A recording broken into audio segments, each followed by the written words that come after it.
যে কাজগুলো আমি নড়াইলের জন্য করেছি সেই তালিকাটা যদি আপনি ধরেন তাহলে শুধু একটা ইউনিভার্সিটি এখন বাকি আছে। একটা সি ক্যাটাগরির জেলায় কি কি প্রয়োজন, একটা ইউনিভার্সিটি বাকি আছে।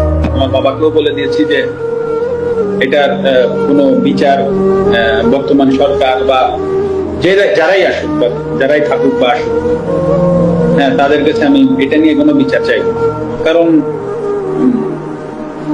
এটা আমার কাছে মনে হয়েছে যে আসলে এই বাড়িটা তো আসলে যশোর থেকে এসে বা খুলনা থেকে এসে বা ঢাকা থেকে যে কেউ ভাঙে। হ্যাঁ, নড়াইলের মানুষ কোনো না কোনো জায়গা থেকে উঠে এসে ভাঙছে।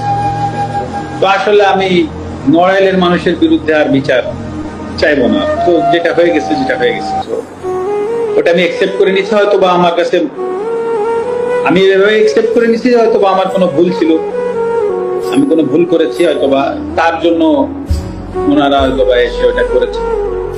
তো আমার মনে যদি বিন্দুমাত্র কষ্ট এখন আর নাই, আমি মানে কষ্ট নাই এই কথাটা ভুল, মানে কারো প্রতি রাগ ক্ষোভ এগুলো কিছুই নাই।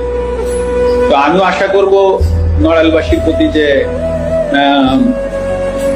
আমার কোনো ভুলে বা কোনো জায়গায় যদি কষ্ট হতে থাকে, তো আশা করি তারা তো একটা স্টেপ নিয়েছে, তারাও আমাকে এই জায়গা থেকে ক্ষমা করবে, এটাই আমি আশা করি। এর বেশি শিকার বাংলাদেশের সাবেক অধিনায়ক।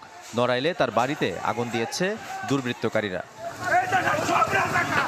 তার উপর আন্দোলনকারীদের ক্ষোভ ছিল আগে থেকেই। কোটা সংস্কার আন্দোলনের পুরোটা সময় নিশ্চুপ ছিলেন তারুণ্যের আইকন মাশরাফি। ডুপ্লেক্স বাড়িটি পুরো ধ্বংসযজ্ঞে পরিণত হয়। তার আগে ভাঙচুর, লুটপাট চালানো হয়। আগুনে পুড়িয়ে দেওয়া হয় নড়াইল জেলা আওয়ামী লীগের কার্যালয়ও।